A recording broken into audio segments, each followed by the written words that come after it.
আজকে আবু সাঈদের কথা মনে পড়ছে আমাদের, যে আবু সাঈদের ছবি বাংলাদেশের প্রতিটি মানুষের মনে গেঁথে আছে, এটা কেউ ভুলতে পারবে না। কি অবিশ্বাস্য একটা সাহসী যুবক বন্দুকের সামনে দাঁড়িয়ে আছে, এবং তারপরে থেকে কোনো যুবক, কোনো যুবতী আর হার মানে নাই। আজকে আমাদের গৌরবের দিন,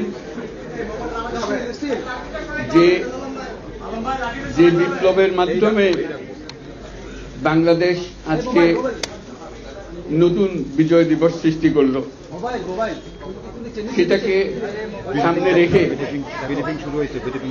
এবং আরো মজবুত করে আমাদেরকে সামনে এগিয়ে যেতে হবে। যারা এটা সম্ভব করেছে, যে তরুণ সমাজ,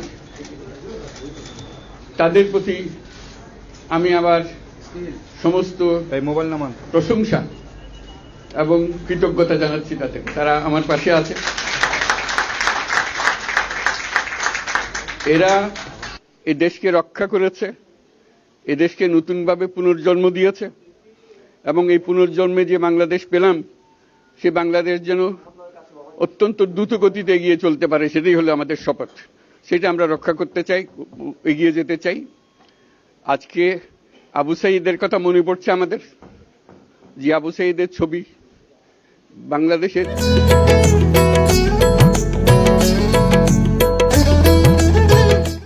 প্রতিটি মানুষের মনে গেঁথে আছে, এটা কেউ ভুলতে পারবে না। কি অবিশ্বাস্য একটা সাহসী যুবক বন্দুকের সামনে দাঁড়িয়ে আছে, এবং তারপরে থেকে কোনো যুবক, কোনো যুবতী আর হার মানে নাই, সামনে গিয়ে আছে এবং বলছি যত গুলি মারো, মারতে পারো, আমরা আছি।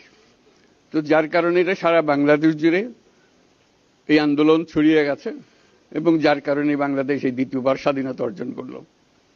এই স্বাধীনতাটা আমাদেরকে রক্ষা করতেই হবে। শুধু রক্ষা করা নয়, এই স্বাধীনতার সুফল প্রতিটি মানুষের ঘরে পৌঁছাতে হবে, তা না হলে এই স্বাধীনতার কোনো দাম নেই।